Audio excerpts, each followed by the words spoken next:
kadusome Itanguriro cya 12 kuva ku murongo wa mbere n'uwa kabiri. Uhoraho abarira Aburahamu ati, va mu gihugu cyanyu no mu bwoko bwanyu no mu nzu ya so, uje mu gihugu nzokwereka, nanjye nzoguhindura ubwoko bukomeye, nzoguha umugisha, izina ryawe ndarigire urangiranwa, kandi n'abandi bazogira umugisha ku bwawe. Abazoguhezagira nzobahezagira, kandi uzokuvuma nzomuvuma, kandi muri wewe niho imiryango yose yo mw'isi izoherwa umugisha. Amen. Ibimana bivuze biraryoshe, ibibwiye Aburahamu biraryoshe. Mugabo igitabo cya Kuvayo kiza gutangura ibintu bitameze neza, ibintu bidasa n'amahigwe, kuko abanyene basezeraniwe bino bari mu buja kumara ibinjana 4. Bari ko barakorera abafarawo muri Egiputa, muri za nyubako zabo zihanitse n'uyu munsi bamwe bakija kuraba muri Egiputa. Bari ko barimba imva z'abami bakomeye muri Egiputa. Bari ko barubaka inyubako zikomeye z'ibigirwamana byo muri Egiputa. Bwari ubuzima bubereye. Bari ko barahamwa, bari muri tribulation. Umwana wese avutse w'umuhungu yaricwa. Ntivyari ibintu bisa na kino kirere ciza dusoma muri 30 ya mbere. Ariko igitabo ca Exode kitwereka ingene Imana iri kwiraza gushitsa 30 ya mbere.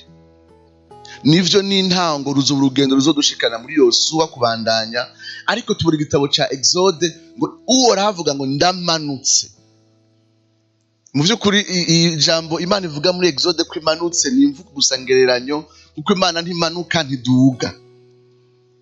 Sivyo none ibera hose icarimwe, yuzuye vyose kandi isumba vyose. Kumbure abiga ivyizerwa murazi ko tusidagira uburangamutima bw'Imana harimo l'immensité de Dieu. Ariko ni imvugo gusa ubwenge bwacu bushobora gutahura nk'abantu abanditse Bibiliya bakoresha kugira batwereke yuko Imana yihanukiriye kuza gushitsa mu buryo bufadika ibintu yari yasezeraniye Aburahamu mu Itanguriro 12 kuva ku murongo wa mbere gushika kwa 3. Twavuga rero yuko theme centrale ya kino gitabo ca Kuvayo ari ico nyene mbereje kuvuga, ni ingene Imana ije gushitsa ivyo yasezeraniye Aburahamu mu Itanguriro 12 kuva ku murongo wa mbere gushika kwa 3. Ibivugwa muri iki gitabo ni vyinshi turaza kubiteberako, mugabo vyandikwa ryari. Nashaka tuje mu bami ba mbere 6 ku murongo wa mbere kugira ngo turabe buhoro buhoro ingene atari gusa igitabo ca Kuvayo, mugabo ibitabo vyose bitanu vya Mose vyandikwa ryari, hanyuma tuza kuraba vyandikirwa bande. Abami ba mbere 6 umurongo wa mbere. 6 ku murongo wa mbere. Maze imyaka 480 iheze, uhereye igihe Abisirayeli baviriye mu gihugu ca Egiputa, Salomo atangura kubaka ingoro y'Uhoraho. Hari mu mwaka ugira 4 ari ku nganji mu kwezi kwa Zivu. Umurongo ndazi kumenga uragoye kuri bamwe twusubiramwo. Maze imyaka 480 iheze, uhereye igihe Abisirayeli baviriye muri Egiputa, Salomo atangura kubaka ingoro y'Uhoraho. Hari mu mwaka ugira 4 ari ku nganji. Rero umuntu ashobora kugerageza kuraba, agerageza gusubira inyuma kugira ngo turabe neza, kuko uyu n'umurongo umera nk'uduhereza urufatiro wo gushobora gutereka yaba Kuvayo yaba bino bitabo bitanu vya Mose mu kirere c'umwanya, mu kirere ca kahise. Rero uyu murongo watubwiye ingene Salomo yubatse urusengero mu mwaka wa 4 ari ku ngoma. Hanyuma hari haheze imyaka 480 Abisirayeli bavuye muri Egiputa. Hanyuma no kubera Salomo ari umuntu aza kubaho mu kinyehumbi mu kinyenjana ca 10 10e siècle, biroroshe cyane umuntu ugerageza kuraba ryari Salomo yimye, kubera sikera gose nko mu gihe ca Aburahamu na Isaka na Yakobo. Salomo yimye ku mwaka wa 970 imbere ya Yesu Kristo. Hanyuma atatangura kubaka urusengero haheze imyaka 4 ari ku ngoma. Muca mwumva ko ari umwaka wa 966. Hanyuma biritubwira ngo hari haheze imyaka 480 Abisirayeli baravuye muri Egiputa. twumve yuko yatanguye kuba ku rusengero mu mwaka w'amajana 966 uciye uterera kuri iyo myaka amajana 480 bidushikana mu mwaka w'igihumbi kimwe n'amajana 446. ngira muravyumva igituma duteranya no kuba ari imbere ya Yesu Kristo. Iyo ari nyuma ya Yesu Kristo twari gukura ngo mugabo ko ari imbere ya Yesu Kristo turateranya. Rero biza kugwa mu kinjana ca 15 mu autour ya 1446 ko ari abisirayeli bo baravuye muri Egiputa. Rero ibi bitabo nka vyose kuva mu itanguriro kubandanya gushira mu gitabo cyo gusubira mu vyagezwe, Mose avyandikira abandi. Niko twabivuze ubuherutse twarerekanye ingene bino bitabo bitanu vya Mose bimeze nk'igitabo c'isezerano, un livre d'alliance. Muri bukana structure twabihaye bino bitanu vya Mose dukurikije ingene amasezerano y'abaheti, inyandiko z'abaheti zerekana ingene abari bakikuje kariya karere abisirayeli babayemwo, ingene bunga amasezerano n'ivyo bigize ayo masezerano ko bifitaniye isano n'ingene ibitabo bitanu vya Mose vyubatse. Ntihagire umuntu n'umwe yibagira ijya nyubako kuko sindayigarukako. Nashaka rero tuvugane ikintu gitonya, nuko ibi bitabo Mose avyandikira apana abo biriko birashikira. Murabona usomye Exode uboneke ubona urunganwe rwavuye mu buja muri Egiputa biriko ruraja i Kanani, mugabo abandiki kwa Exode sabo. Mose ibi bire bitaro uko ari bitanu avyegeraniriza hamwe kugira ngo afashe urunganwe rugira gwinjirane na Yosuwa mu gihugu c'isezerano. Ibi ni birakenewe cyane kuvyibuka kugira ngo turabe neza abavyandikiwe ubwa mbere na mbere, niho tutahura mbega Mose yari afise intumbero iyihe. Ubu n'ubutumwa bwegeranije Mose ashaka guhereza urunganwe rwa kabiri rwavukiye mu bugaragwa, tuva tubira mu gitabo cyo guharura, hanyuma bikanka yuko abavyeyi babo bashika mu gihugu c'isezerano kubwo kutumvira, tuva tubiraba. Mose ahava rero agerageza gutegura urunganwe rukurikira rugira gwinjire na Yosuwa mu gihugu c'isezerano, agatangura kubandikira ano majambo nk'ubasubiramwo isezerano. Ni igitabo rero utegeza gusomera hamwe, niyo mpamvu ni vyiza gutahura ibitabo bitanu nk'igitabo kimwe. Ariyo mpamvu tuzogerageza umunsi tuzorangiza igitabo ca Deuteronome tuzosubira gushikaho twumva yuko igicapo ca bino bitabo bitanu nk'igitabo kimwe kiriko kiriyubaka muri twebwe. Turi kumwe ga bene data. Nako ndavuga ingene kino gitabo canditswe na Mose mu kinjana ca 15 imbere ya Yesu Kristo, kandi yuko ibivugwamwo ahanini Mose yifuza kwerekana ko ivyo Imana yabwiye Aburahamu mu itanguriro 12:3 Uhoraho amanutse aje kubishitsa, yatanguye kubishitsa. Hanyuma vyariko vyandikirwa urunganwe gwinjirana na Yosuwa mu gihugu c'isezerano. Rero kino gitabo ca Exode n'igitabo c'itanguriro birafatanye n'igitabo cyo gusubira mu vyagezwe, nakaryo ka Mose ko kuhonovera alliance kugurunganwe rwavukiye mu bugaragwa rugira na Yosuwa mu gihugu c'isezerano. Iyo uravye kino gitabo ca Exode hari novuga ibihe bitatu bikomeye, novyita amateme kubera novuga ibivugwa vyose bize birazunguruka kuri bino bihe bitatu bikomeye. barava muri Egiputa, ni ikintu gikomeye rwose cyane. La liberation, barabaribere. Iyi ni evenema ikomeye ibikikuje kuva muri Egiputa. Harimwo vya vyago 10 Imana iteza abanyegiputa kugira ngo baveyo, harimo ingene barengana ikiyaga gitukura, harimwo institution ya Pasika n'ibindi nk'ivyo. Mugabo ni ikintu gikomeye iyi teme y'ingene babaribere, ingene bava mu buja muri Egiputa. Ikindi kintu gikomeye ni ingene bahabwa ivyagezwe. Ibice nka 18 vya mbere biba biriko biratubwira iyo ntango ya mbere, iryo sohoka muri Egiputa n'intambuko za mbere z'Abisirayeli zibashikana ku musozi wa Sinayi. Bashitse Sinayi, Uhoraho abahereza ivyagezwe kugira ngo barushize gutsindagira iri sezerano ryatanguriye mu gihe ca Pasika, ryatanguriye kuri ya maraso yaseseka, mugabo riza rigatsindagirwa n'itangwa ry'ivyagezwe kuva muri Kuvayo 19 kubandanya. Itangwa ry'ivyagezwe ni evenema ikomeye gose cyane kuri Isirayeli kandi no kuri twebwe. Hanyuma ubwanyuma iyindi evenema ikomeye ni ingene bubaka ihema ry'ibonaniro. Twarabivuze tukiri mu ntangamara y'ibitabo bitanu vya Mose, ariko ni vyiza ko ugaragaza gutaba igitabo ca Exode utuye ayo ma evenement atatu, ingene bava muri Egiputa, ingene bahabwa ivyagezwe, n'ingene ihema ry'ibonaniro ryubakwa. Abisirayeli bari muri Egiputa nta vyizigiro na bikenye bari bafise byo gushobora kuva muri ico empire gikomeye gutyo onye. No munsi turabizi yuko itari empire isanzwe. Hanyuma bo bari abantu gusa baje araba un peuple éleveur ivuye muri Mesopotamie ihunze inzara ikaza guhungira dans un empire ikomeye gose cyane ya Egypte. Baca bahereza agasagara babamo ka Gosheni. Rero bano bantu kugira ngo bacike abanyegiputa kandi babakeneye nka main d'œuvre mu bikorwa vyabo vyinshi, cyari igikorwa kitoroshe. Ntibashobora no kwizigira ko Imana yohabakura. Ikintu conyene bashobora gukora muri uwo mwanya kwari ukuniha, kwari ukurira gusa.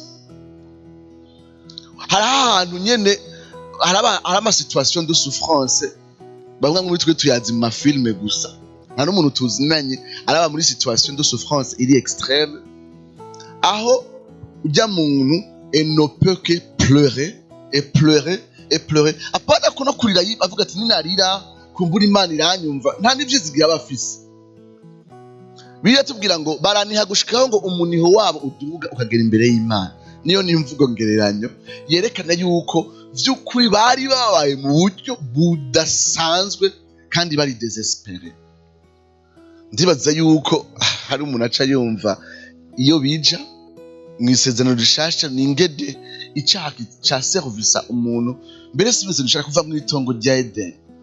Ubwo buja barimwo nivyo bwari ubuja mu buryo bwa politike, imibereho yabo ntiyashobora kwisununura, murabona vyumva nyene kwaka uburenganzira bwabo.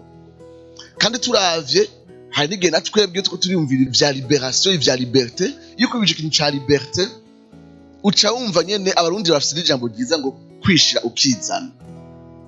Umva ko ijambo rikomeye. Abantu barakeneye kwishira no kwizana. Natwe two turiyumvira ico kintu twumva umenga nyene la liberté tuyiconserve en terme y'ivyo bintu vyose bifatika. Nivyo Abisirayeli Imana irabakura mu buja mu buryo bwa politike, bariyubaka nk'ihanga, tuva tubiraba, bararonka constitution, barahabwa igihugu, bariyungunganya. Ariko bwa mbere na mbere ubuja barimo bwari burenze ivyo. Ubuja barimwo bwari ubuja bw'icaha, yari un esclavage twese twatwawemwo n'umuvyeyi wacu Adamu. Igihe yagwa mu itongo rya Edeni mu gice 3 muri Genese, twese twagwanye nawe. Hanyuma sukugwa gusa, twaguye dushikira mu maboko y'umumetre w'umutiran, tudashobora kwikura amaboko yiwe. Arico caha, inyuma y'icaha ari Satani. Hanyuma iyi situation désespérée y'Abisirayeli nibaza yuko ivuga ku muntu wari we wese. Ku muntu wari we wese avuga kuri Adamu. Alors, uku kuniha ndibaza yuko hari igihe Satani atubuza kuniha kubera adukundisha esclavage yadushitsemo. Muramahura n'abapagani aho umenga ubwo buzima arimwo nyene umenga buraryoshe kandi umenga biramuryoheye. Hanyuma hari n'igihe rero maze kubona abakristo rimwe na rimwe bifuza ubwo buzima bw'abapagani kuko babona umenga nta sinye yo kuniha barimwo. Ariko mu vy'ukuri umuntu wese ari mu buja bw'icaha, ari mu buja bwa Satani, kandi ari mu buja bw'umukoresha mubi azuruhira kwica ubugingo bwiwe. Uw'Imana igiriye ubuntu rero atangura kuniha mu mutima. Imana itangura kumwereka yuko ari mu kaga kadasanzwe.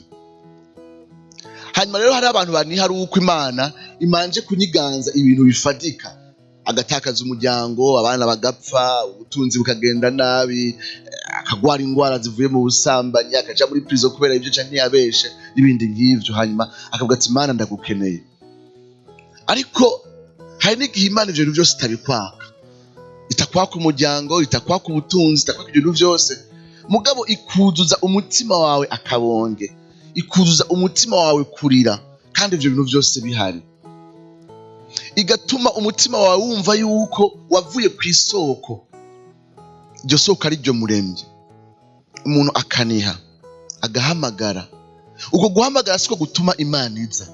Nta muntu n'umwe yohamagara ku buryo Imana iza, kuko kandi babwire turi iyo umuntu ataragezwe aba ari muri situation ya mbere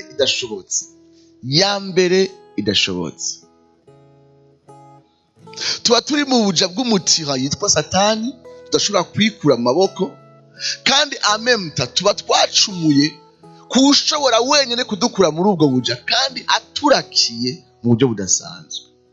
Ninda kiri muto yigeze gukora ikosa muhira, agahungira kwa oncle, hanyuma oncle akaba ari bamushishura kuko ba telefone. Hanyuma oncle akavuga ati umviriza, ndazi ko yumvira ko ndi umuntu ari cool gose, mugabo umuvyeyi ni nk'uwundi wagize amakosa, egera hano gatoya.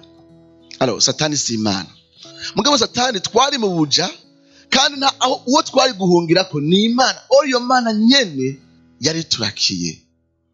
Liberation yova he? Liberation niza ngo nukwera umuntu yanishe, nukwera yahamagaye. Ubuntu nibwo butuma Imana iza, imbabazi zayo zituma Imana iza. Mugabo kandi iza kubagize uwo mutima wo kuniha, wo kumva ubuzima bwabo atansiguro bufise butamatanye n'umuremyi. Kubera ko Imana iza, Imana ntiza gukiza mu kirere.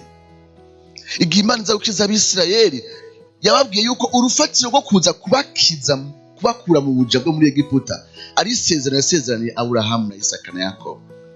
Yagumye babwira ati nduhoraho Imana ya Aburahamu, Isaka na Yakobo, nzanye no kubakiza.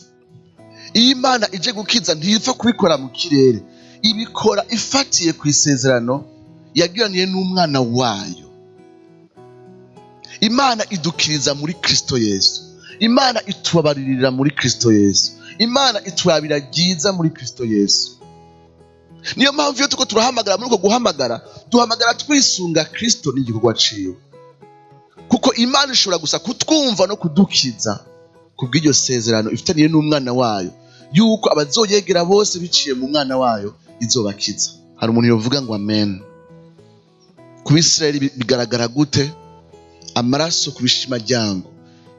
Pasika itanguzwa, Abisirayeli bakica umwagazi, bakamijagira amaraso ku bishimajyango nk'umutima wemera yuko nabo nyene bari babereye urubanza no kwicwa nk'abandi bose, ko bakizwa n'ubuntu bw'Imana n'isezerano riraniye Aburahamu. Imana ishimwe cyane. Gushika biba biryoshe, mugabo ntibiherera ngaho, kuko abo bantu nyene bahejeje gukizwa gutyo, ubwo buntu nyene bubashikana ahantu bagumbira ivyagezwe vy'Imana.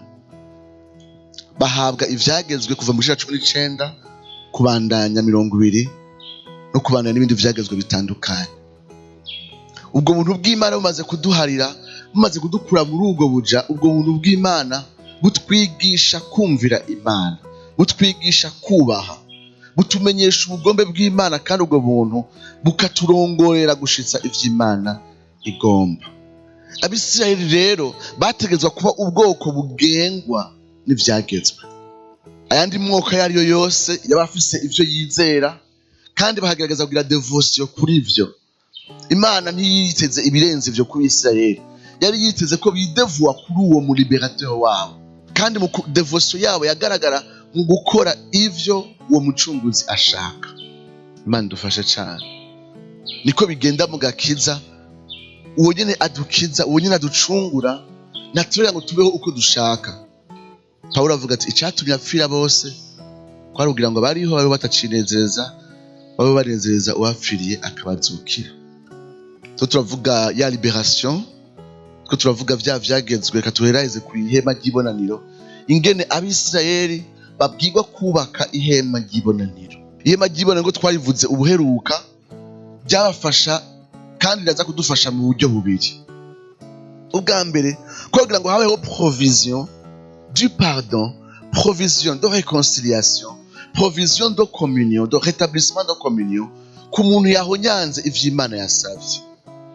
Niko twabivuze mu rugendo rwacu, ingene Imana igira ubuntu, ingene itegura nico kibanza cyo guharirwa igihe vyatunaniye n'abacunguwe byabananiye gushitsa neza ibisabwa. Dusanga ubwo buntu bubandanya bubarondera kandi bubigisha ingene n'ivyabagora n'ivyabananira kandi vy'ukuri bizobananira ingene bazoyegera biciye mu bimazi. Tuba twiga ibimazi vyo mu Balewi, ariko deja mu kubaka kw'ihema ry'ibonaniro n'ubuntu bw'Imana aho ibatumirira guharigwa naho bamaze gucungurwa, ibatumirira kugaruka ngo banaguke muri iyo migenderanire ubuntu bwabinjijemwo biciye mu bimazi bitandukanye.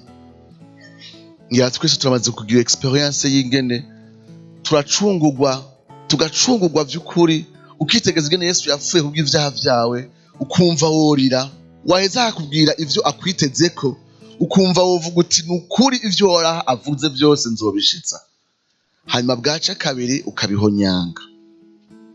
Ariko ubwo buntu bw'Imana bugashiraho une provision y'ingene tunagurwa mu migenderanire, tunagurwa. Mwibuke yuko iyi Mana yacu ni Imana izi intege nke zacu zo kuzuza neza parfaitement ibisabwa.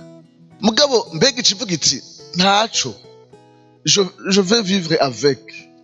Oya, iyo perfection itwitezeko ntiyiheba, mugabo irafise ingene ironderera ahandi. Ikimazi catangwa ngo kubera mu Balewi inshuro nyinshi agamaga kwijambo ngo atagasembwa, atagasembwa, atagasembwa. Ivyatangwa vyose vyateza kuba bidafise agasembwa. Hanyuma vyasuzumwa nande? Ninde yasuzumwa ko atagasembwa bifise? Ni wewe mu adorateur, tabaturi mu Balewi. Si wewe. Wowe ashavuga ati je kino kinabonye kibereye, nabonye gikwiriye. Ariko umuherezi niwe yashiraho igikumu yuko ico kintu kizanye gitunganye gose. Imana n'ubu iracadusaba gutungana gose. Ikimazi gitunganye kiradukiza kikatwinjiza mu migenderanire n'Imana. Mugabo muri iyo migenderanire ko tudatungana gose, ico kimazi kikabandanya kidukiza. Haleluya, haleluya. Igihe cyose ushobora kuvuga izina rya Yesu, wegereye Imana muri Kristo Yesu, wibuke naho wacunguwe, ikintu cyo gituma Imana itakurandura nuko iguma yaplika urupfu rwa Yesu Kristo, ikimazi gitunganye ca Yesu Kristo ku buzima bwawe n'ivyo utari kurashitsa. Ubu n'ubuntu budasanzwe Imana ibwirira abantu bayo. Mugabo bwa kabiri, tabernacle ni hari ahantu gusa hatangirwa ibimazi, cari kibanza kandi Imana ibamwo, le symbole de la présence de Dieu au milieu de son peuple.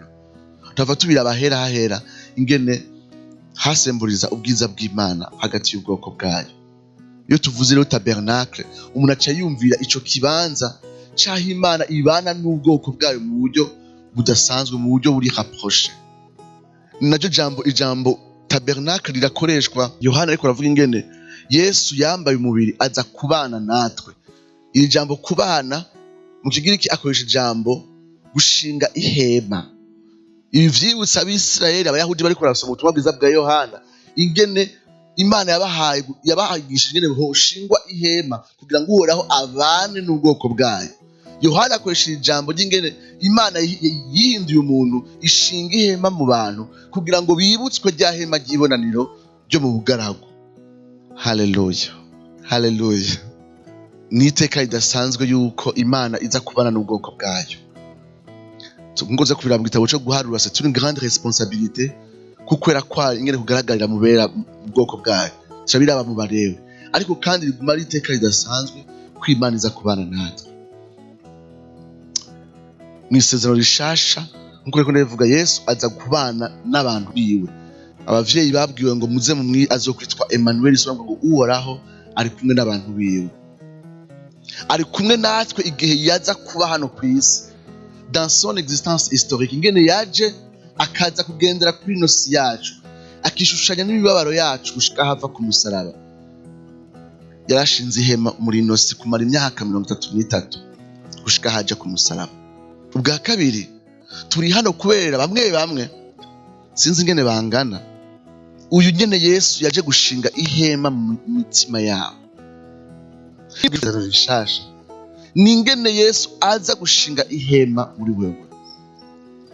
Sinzi imyaka umaze ukijijwe, mugabo Yesu ntashaka umusenga, ntushaka ko urabona hari abantu twadmira ndashaka umuhereza une admiration éloignée hari abantu nyene twadmira ukavuga ati je vraiment Obama ndamwemera vraiment ndamutipe vraiment uvuga ari umuntu aciye ubwenge mugabo ndumbuzi nawe ntakuzi turashobora kwadmira Yesu makarite yiwe morale ingene yaratunganye ingene yavuga neza ingene yaraciye ubwenge ivuga ati none wabikuye hehe ariko Yesu ndashaka ivyo ndashaka gusa ko uba umufani wiwe uvuga ati Yesu vraiment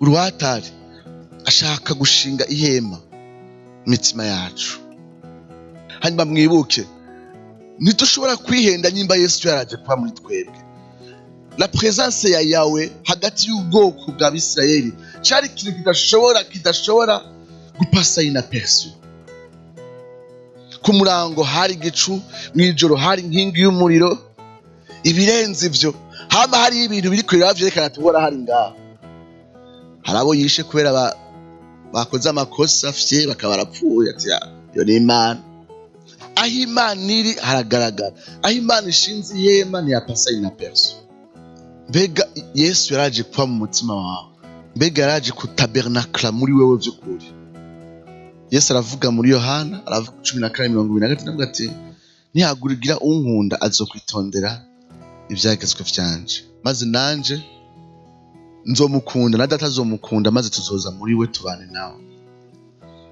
Yesu umurongo tubwira ingene tunezereye Imana ishiza kuba muri twebwe ahubwo n'umurongo tweke ingene iyo Imana yaje kuba muri twebwe ingene Kristo ubutatu buje kuba muri twebwe ikintu cya mbere kibiranga nuko turakunda ijambo ry'Imana turaryitwarika twifuza kuri bamwe ikigo mu vyerekana ko vy'ukuri ubwo butatu bwaje kuba mu mitima yacu umutima uhimbaza bishimwe tubira mu gitabo c'Abalewi n'ibindi bitandukanye ariko ntibishobora gupasa inaperçu ko Imana yaje kuba muri wowe navuze ingene Imana yaje kubana natwe muri Kristo Yesu igihe Yesu yambara umubiri ingene Imana iza kubana natwe mu butatu tumaze kwizera igikorwa c'umusaraba akaza kubana natwe biciye muri mpemu yera mugabo bwa nyuma ntibizoherera ngaho umunsi umwe tuzoba ahari arabwira abigishwa be bati ntimuhagarike imitima yanyu mwizere Imana nanje munyizere mwira ko datahara amazu menshi y'abatariho simba ndabivuze ariko bituma ndabivuze nuko ahari kandi nifuza kuzobana namwe Yohana arerekwa ihema ry'ibonaniro mu bitabo by'Ishuro Yohana aho uhoraho ubwiwe yahindutse ihema ku bantu bayo aho atahema yabonye kuko ubwiza bw'Imana arico kibanza abera babamwo nk'ihema hanyuma ikintu ca mbere kiranga iri hema ryo mu isezerano rishasha nuko ari ihema ridashobora kwimurwa ahantu na hamwe nitwinjira mu rugo bwiza tuzoraba Imana ibyo bitazoshira kandi n'ubu yaje kuba mu mitima yacu si ibintu temporaire si tabernacle temporaire mugabo Imana yifuza kubana natwe ubu gushaka kuri wa mutu uzobana nayo ibyo bitazoshira amen turavuga ayo mateme atatu la libération la loi na le tabernacle ico vyase nico bitwebwe ngira birahava bikunda bijya bintu amen hari umuntu vyafashije tugira duce kuri structure gatonya y'igitabo ca Exode nituza kwitera ko gose ariko urabona ko Imana niyo ikiza ubwoko bwayo niyo ibohora ubwoko bwayo mu gice ca mbere gushaka umurongo wa 21 gushaka chapitre 15 murambabarira tubona Imana ibohora ubwoko bwayo ibice 15 vya mbere gushaka umurongo wa 21 tubona Imana idelivra son peuple chapitre 15 indirimbo ya Mose bakize abansi babo niho iyo partie ya mbere iherera tuba tukiri mu kirere ca libération cyo kubohorwa iyi ndirimbo ihera kuri verset 22 urugendo ruca rutangura Imana ikabahereza amazi y'imara n'ibindi bibandanye rero kuva kuri chapitre 1 kuri chapitre 15 verset 21 ku ndirimbo ya Mose kuva ku murongo wa 22 Imana itangura kubarongora mugabo ntibihagarara gushaka kuri chapitre 18 murabizi ko inyuma haho haca hatangwa ivyagezwe rero Imana irabarongora gushika ibashikara ku musozi wa Sinai kugira ngo yongere gutsimbataza ino sezerano mu kubahereza ivyagezwe ariko urugendo rurabandanya ariko barahaguruka kuva ku murongo wa 22 chapitre 15 kubandanya kuri chapitre 18 chapitre 19 Imana ca yinjira mu migenderanire n'ubwoko bwayo biciye mu vyagezwe. Ibi rero birabandanya gushika ku chapitre 24 yo muri Kuvayo. Turi kumwe. Dieu entre en relation avec son peuple. Imana irababohora mu bice 15 vya mbere gushika ku murongo wa 21 rimba indirimbo icitangura kubarongora ikabashikana ku musozi wa Sinai ikabahereza ivyagezwe. Irabibahereza gushika ku chapitre 24 mugako ku chapitre 25 muravyibuka Imana icitangura kubwira Mose ingene yokubaka ihema ry'ibonaniro kumwe nyene twabivuga. Ikimuhereza igicapo c'ingene ihema ry'ibonaniro ryokubakwa kuva kuri chapitre 25 gushika kuri 31.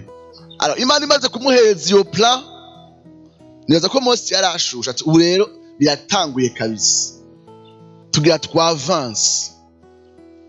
Hanyuma murabizi ikintu cabaciriyemwo n'igiki abisirayeli bace basenga ikigirwamana. Ibice bikurikira 32 gushika kuri 34 ni ingene abisirayeli babirekuriwemwo na Aroni bironkera ikimasa hanyuma Imana ikaza ikabahana ikongera ikabanagura. Chapitre 32 gushika kuri 34 siko none imaze kubahana ikagaragaza ukwera kwayo ica ibandaniza hahandi nyene kwihema ry'ibonaniro igacongera ikamuhereza ikamubwira ngo ubu rero batangure babaze bakore vya bindi yari yamweretse ku musozi kuri chapitre 25 gushika 31.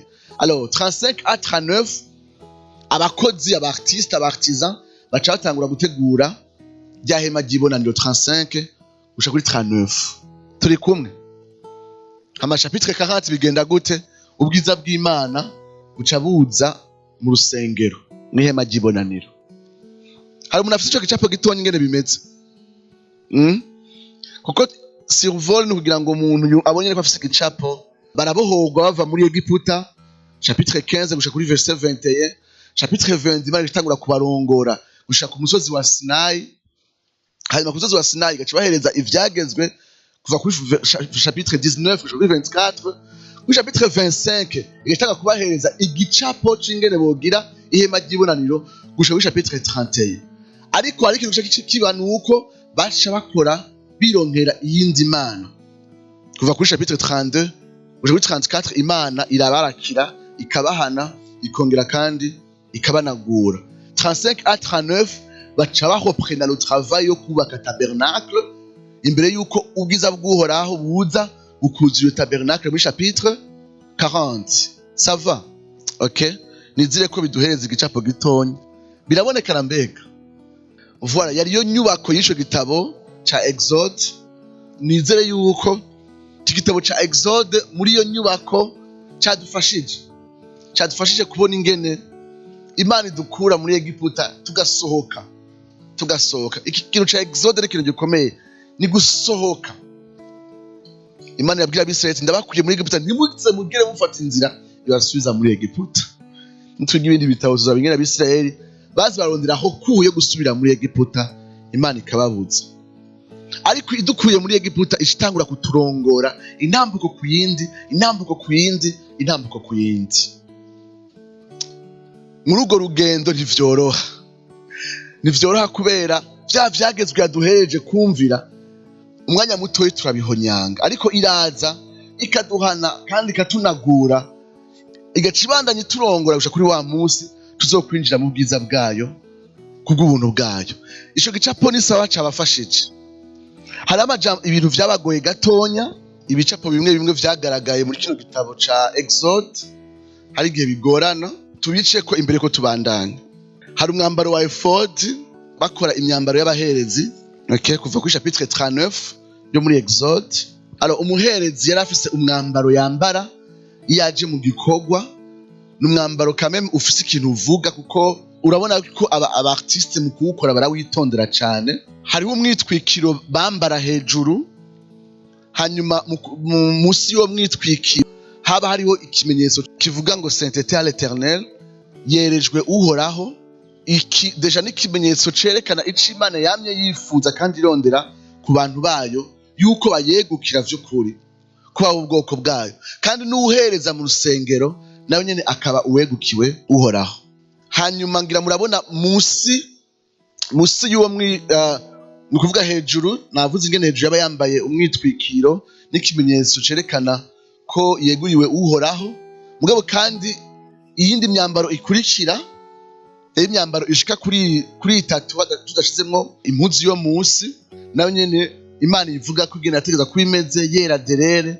Nuko turarangiriza kuri iki twita efodi, ni kano kantu mubona hejuru kameze nk'agatablier, mugabo munsi ya kano gatablier hariho ikanzu ya bleu, munsi ijerengezwe utuntu tumeze tukayangana, hanyuma munsi y'iyi kanzu ya bleu hari yindi yera munsi, hanyuma kandi munsi iyo yera hari impuzu yo munsi nayo nyene yera cane. Hanini iyo bavuze efodi, baba bavuze iyi tunike yo hejuru. Iyi tunike yo hejuru yabigizwe n'ibintu bitandukanye. Aha kuma epole haba hariko amazina y'Abisirayeli, imiryango 12 y'Abisirayeli, amazina 6. Hanyuma kuri poitrine naho nyene akaba yambaye ayo mazina kandi 12 imiryango 12 y'Abisirayeli. Ngira mwarabisomye ingene Imana yavyitwarika yuko umuherezi agenda vy'ukuri ashikanye Abisirayeli imbere y'Imana. Mu kwambara iyi efodi caba ari ikimenyetso c'ingene arengukanye Abisirayeli imbere y'Uhoraho. Hanyuma murabona yari gushobora kubarengukana mu kivunga, mugabo iyi miryango iravugwa amazina kugira vyerekane ko uyu muherezi ategeza gusengera ino miryango mu buryo buri specifique, atari mu buryo bwa kivunga. Ndibaza ko duheze igicapo c'ingene Yesu adusengera nkuko biritubwira mu Baroma 18 kuva ku 35, ingene Kristo n'ubu adusengera. Mugabo yariko adusengera mu buryo buri specifique, adusengera mu mazina, kuko umwe wese muri twebwe afitaniye imigenderanire personnelle n'uwo muherezi yamucunguye ku gatwe kiwe. Abiga ivyizerwa turakunda kuvuga ingene Yesu adapfa muri rusange, urupfu rwiwe atari urupfu rwa rusange hanyuma uwo ari we wese agerageje gushobora kwizera aca akizwa, ahubwo Yesu apfa mu buryo buri specifique kubw'abazomwizera. Rero n'ingene adusengera, n'ingene abandanya imbere ya Data asaba yuko urupfu rwiwe rubandanya rudukiza ku munsi gushika kuri wa munsi tuzotahuka amahoro, abikora mu buryo buri specifique ku muntu wese yamumenye. Imana ishimwe cyane, Imana ishimwe. Niyumvira yuko ari ikintu gikomeye c'ingene Kristo azi umwe wese muri twebwe, canke naho warabimenyereye, mugabo jewe biranjohera kuri mbaka karimbo ngo he knows my name. Hanyuma umuherezi yategeza gushaza mu buryo bwera vy'ukuri. Uyu mwambaro ateza kuba ari umwambaro utunganye gose gushika ku mpuzu yo munsi. Ibi bitwibutsa umuherezi wacu atunganye, ibi bitwereka ingene Kristo adusengera atunganye. Iyo ugiye mu Balewi 16-17 tuba tuhagaruka, umuherezi yaritangira ibimazi kuko ntiyaratunganye. Ariko mu gitabo cyo kitubwira yuko uyu muherezi twe dufise si uwitangira ibimazi imbere yuko adushikana imbere y'Imana, ariko aratunganye gose kandi ikimazi ciwe kiratunganye gose, ariyo mpamvu kidukiza gose, kidukiza complètement, kidukiza parfaitement. Amen. Ikindi kintu tworaba ni kuraba ihema ry'ibonaniro ingene ryari ryubatse. Turiko turarangiza kugira ngo tubabe turaba ikindi gitabo ihema ry'ibonaniro ingene ryari ryubatse. Duhere inyuma, sinzi ko inyuma muhabona, inyuma habari murabona, reka ndabereke ukunyene mu urusengero rwubatse.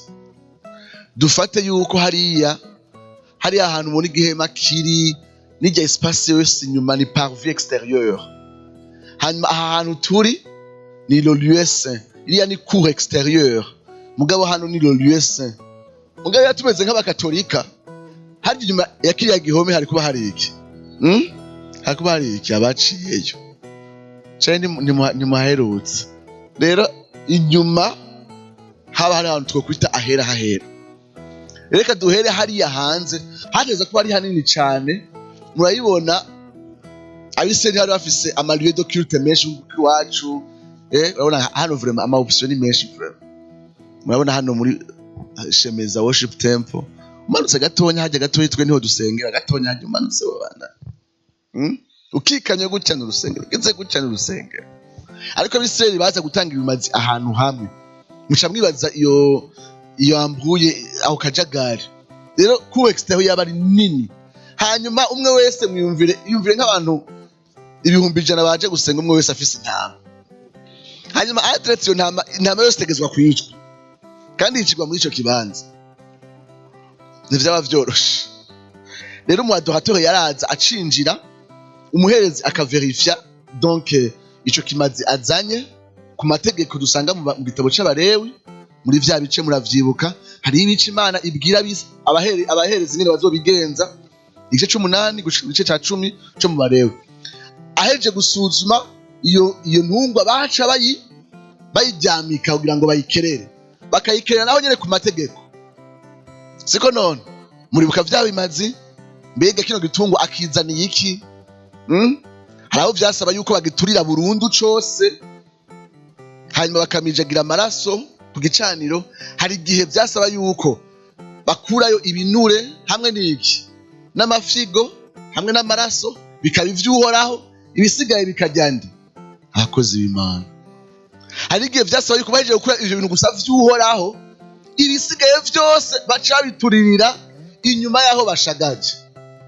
Alors mwiyumvire ivyo bintu vyose vyategezwa kuba aho onye. Alors haba hari igicaniro c'ibimazi, mugabo kandi umuherezi yaca akaraba, hariho cuve, haba hariho ikibase kinini ahategeza gukaraba. Urumva ateza kuba yanduye, sivyo?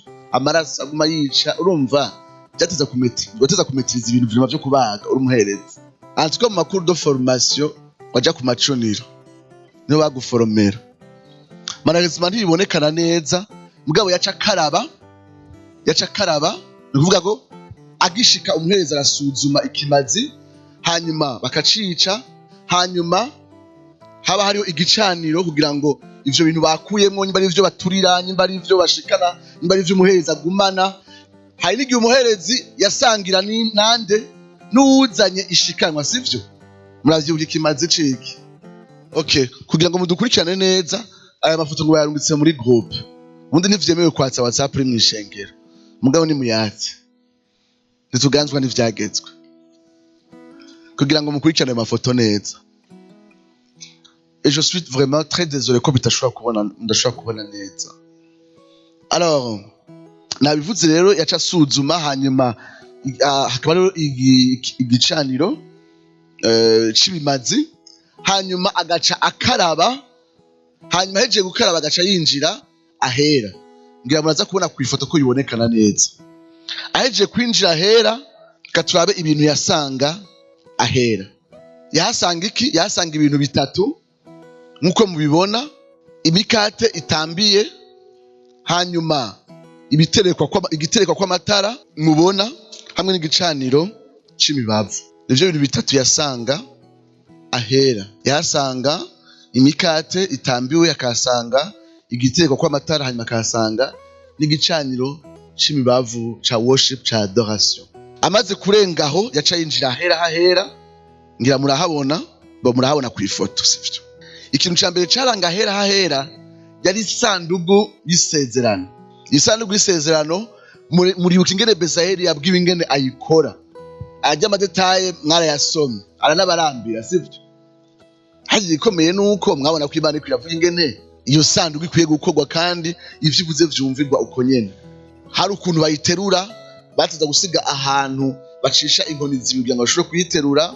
Hanyuma hejuru barakora abakerubi babiri bashanje amababa afatanye, kandi abo bakerubi bakogwa mu nzahabu, umva byaba bikayangana, kandi vyasemburiza ubwiza bw'Imana. Twese turabona isanduku y'isezerano, ndimo bafise telefone. Mugabo mu isanduku y'isezerano haba hari iki? Mubona hari iki mu isanduku y'isezerano? Haba hari ivyagezwe 10, yamabuye abiri, vya bisata bibiri Mose yandika ko ivyagezwe. Haba hariho inkoni ya Aroni, mugabo haba hariho na manu. Alors manu kubera biragoye, iyo tuvuze ko hariyo manu, hanyuma murabizi yuko Abisirayeli ihema ry'iburanisho ryaramaze ivyo bintu, sidiko barabigumanye pendant des siècles, gushikaho bubaka urusengero bongera barabideplaça. Iyo yumva nta mukate umara imyaka 500. Alors à un certain moment umuntu kwibaza yuko iyo manu yari représentation ya manu gusumba kwiyumvira ko ari umukate wamaze tout un millénaire ubitsa ahantu. Wo umeze gute? Nibaza ko yari représentation ya manu. Mbega bino bintu hari ico bidufasha? hari ico bidufasha mu isezerano rishasha. Ndazi kuza kuraba ibijanye n'ibimazi, tuzafata umwanya wo kwagura ibijanye n'ibimazi, ariko nk'uko mubibona umuntu aza yishishitiye, azanye intungwa, hanyuma iyo ntungwa icungura ubugingo bwiwe canke imufasha kwerekana uwo mutima, nimba ari uwo guhimbaza, nimba ari uwo kwihana, nimba ari uwo gushima, nimba ari uwo gutunganya ikicanye kiriya, nimba ari uwo kunywana n'Imana. Mugabo nta muntu n'umwe aza adafise igitungwa. Na ya offrande végétale duhava turaba mu Balewi ntiyigera iba yonyene. Nta munsi n'umwe umwisirayeli yaza mu rusengero adafise ikimazi kiva amaraso. Ama offrande atava amaraso nk'ibiterwa n'ibiki vyakompanya ibimazi biva amaraso. Mu yandi majambo umwisirayeli wese yaza afise intungwa. Ibiba vyose vyaba au travers ico kimazi. Ndibaza ko twari cyo kwaba ari uguhimbaza, kwaba ari ukwihana, kwaba ari ugusengera abantu, kwaba ari ugusaba provision y'iki canke kiriya, twese tuza kubikora biciye mu kimazi ca Yesu Kristo. Nta muntu n'umwe akwiye kwegera Imana ku kintu cyaco cyose bidaciye mu kimazi kiva amaraso. Bwa kabiri turabona ingene Abisirayeli bamaze gutanga ibimazi biva amaraso, hariho imbere igicaniro c'imibavu. Igicaniro c'imibavu gisemboliza guhimbaza, kandi ico gicaniro kikama gihari kugira ngo vyerekane ko Imana ihimbazwa, ishimwa, ihabwa icubahiro mu bwoko bwayo continuellement et continuellement. Vyari bitwengeje ingene umuntu yokwifuza kuja kuhimbaza, canke yuko amaraso y'ikimazi ciwe ahava agatwagwa ahera ku bwa adoration igihe atigeze atanga ikimazi c'ivyaha vyiwe. Tuza kuraba ingene hariho ibimazi volontaire n'ibimazi obligatoire umwisirayeli atashwa yaba afise ategeza gutanga. Ubuzima bwacu bwo guhimbaza ntibushoboka igihe tutabanje kwakira Yesu Kristo n'ikimazi ciwe ku musaraba. Indirimbo zacu mu rusengero zimaze iki zidashingiye kuri Kristo Yesu? Amakoraniro yacu yo guhimbaza afise siguri yahe igihe adashingiye ku kimazi ca Yesu Kristo? Bimaze iki kuvuga Yesu ku munwa, kumuririmba? Abaririmbyi bo murabona ko baguma baja muri studio, baguma bahagara imbere hana kuri eglise baririmba, kuko bo baguma bahagaze imbere yacu mwanya wose. Murabibona nta show bafise, chaque Christ ko bari abaririmbyi. Mugabo hari igihe bishika nkabwira bamwe ni jembo nawo bihera kuririmbira Imana kuko ntayuzi. None wo gumutangaza Imana gute? Ntuzi Yesu Kristo, ntuzi igikorwa ciwe, nturatahura umusaraba. Kandi gutahura umusaraba ni kuragukiza, ni kurahindura ubuzima bwawe. Ibimazi byose byo guhimbaza byashoboka biciye mu kimazi gisesa amaraso, ari uwo mwagazi w'intama w'Imana. Ariko kandi turabona imitsima itambiwe hamwe n'igiterwa kw'amatara. Ibi vyose bitwereka ingene Yesu ari umuco w'isi, nkuko yavuze muri Yohana ati ni jewe muco w'isi, umurikira ntazogenda mu mwiza namba, ariko azogira umuco w'ubugingo. Hari imikate itambiwe yerekana ingene Kristo ari uwo mukate w'ubuzima, nkuko bivuga muri Yohana 6:6 ati uwunjyako niwe ashobora kuronka ubugingo. Ahera nibuke yuko Yesu Kristo niwe atwiriza ahera kuko niwe aduhishurira ubwiza bw'Imana. Ubutumwa bwa Yohana butangura bavuga ngo ntawigeze kubona Imana, ariko umwana wayo wamwikiza cyasi niwe yimenyekanishije. Niwe azakasenga kuri chapitre 17 muri Jean, data namenyekanishije abantu, nabamenyekanishije izina ryawe. Niwe atwinjiza mu bwiza bw'Imana, niwe atwereka la gloire du Père, niwe atwereka icubahiro data abereye, niwe atwereka ugushimwa data abereye, niwe atwinjiza mu migenderanire n'uwo muremyi wacu. Mugabo kandi atwinjiza gusa mu migenderanire, atwigisha n'ingene tugendera mu vyagezwe. Ariyo mpamvu ubwiza bw'Imana n'ivyagezwe birafatanya. Abantu bavuga ati ciye numva ubwiza bw'Imana, ugasanga twaradevelope langage y'ubwiza bw'Imana butarimwo une responsabilité morale iyo ariyo yose. Muzohura n'abantu bafise langage spirituelle ikomeye gose, mugabo itarimwo langage ya discipleship, yo kuba umwigishwa. Mwibuke yuko ahera niho hari n'ivyagezwe 10. Hari n'inyigisho zerekana nkaho mbenga ivyagezwe ni ikintu nyene se twabonye biratuvuyeko, ariko turabona ko ivyagezwe vyari ahera kuko nta kirere kibaho c'ubwiza bw'Imana kidafatanye n'ijambo ry'Imana, kidafatanye n'ivyo dusabwa, kidafatanye la volonté révélée de Dieu. Imana yiteze yuko abari mu bwiza bwayo babamwo. Igihe utangiye kubaka amakoraniro no kudevelopa amarangaje n'indirimbo zimwe ziryoshe zivuga ibintu vy'ikirere gusa c'ubwiza kitarimo kucika umwigishwa wa Kristo biciye mu ijambo ry'Imana, ntaco biba bimaze. Hari inkoni ya Aroni yerekana ingene muri urwo rugendo rwo kuba abigishwa ba Yesu Kristo, Imana iduhereza abarongozi, iduhereza ishengero, iduhereza un cadre institutionnel. Hari n'umuntu avuga ati jewe mu bwiza bw'Imana burya je ndabwumva cece ndi mu cumba vraiment. Ati burya je niyo ngiye mu makoraniro burya hari igihe je kenshi sinumva ni Imana vraiment. Burya DJ nyene muri shamba. Ndumva Imana inyegereye. Ugasanga afise ukuntu kwiwe yegera Imana bitandukanye no kuba dans un cadre spécifique yubatse yitwa ishengero. Aroni arasymboliza l'institution de l'église, l'institution y'ubuherezi. Ingene Imana ihura natwe biciye mu materaniro y'abandi bera, biciye mu ishengero ritunganirwe kandi rifise uburongozi. Ibi vyose biratwereka ingene hejuru y'ivyo vyose muri ubwo burongozi Yesu Kristo ariwe muherezi mukuru kandi niwe mutwe w'ishengero. Mwibuke abo baherezi bose bakorera umuherezi mukuru kandi uwo muherezi c'est lui qui a institué l'église. Abantu twari kumwe je nibo twariko turavuga ingene ico birivuga ku bijanye no gucika umunyeshengero. Tuvuga ingene abantu bavuga bati je ndashaka gukurikira Yesu ngashaka kuba mu ishengero. Yesu ndamukunda mbwa ishengero. Ingene ari contradiction idasanzwe. Kuko ushobora gukunda Yesu hanyuma ngo umukurikire hanyuma ntukore ivyo yavuze. Mu vyo yavuze harimo kuba mu ishengero. Mu vyo yavuze kandi mu vyo yakoze yatanguje ishengero kandi rifadika, rigizwe n'abantu, rigizwe n'itunganywa, rigizwe n'ibikorwa bitandukanye utegerezwa kubamwo naho bitoroshe. Amen, haleluya. Ninde yombwira ahantu hambere hatoroshe kuba kandi ariho hantu hambere hari très cher kuri wewe? Niki? N'umuryango. Hari umuntu ari kugira mariage twamubwiye yuko urugo rutoroshe. Mbega ivyo ngo mwihaye n'ibiki? Ngo abantu bose bavuga ngo ingo ziragoye, ngo ntabyo ndabona. Tuma dusomana n'umugore duterurana, ngo nta n'amezi atatarahera agize mariage. Twamubwiye ati attends tu vas voir.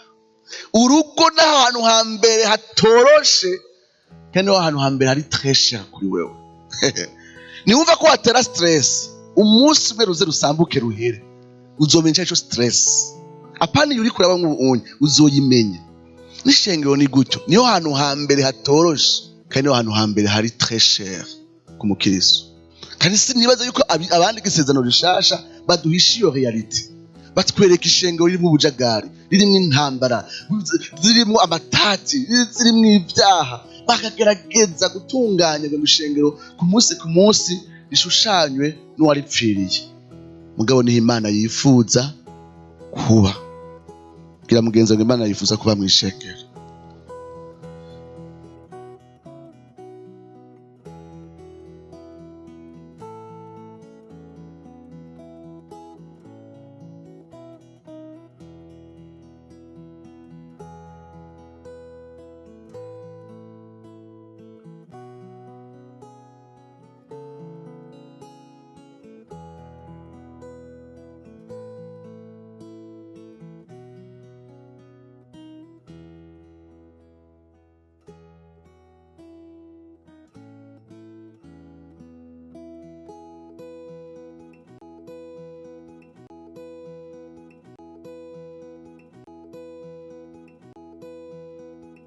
Yemye boshobotsa ntimutinye kuko so bimuhimbara kubaho ubwami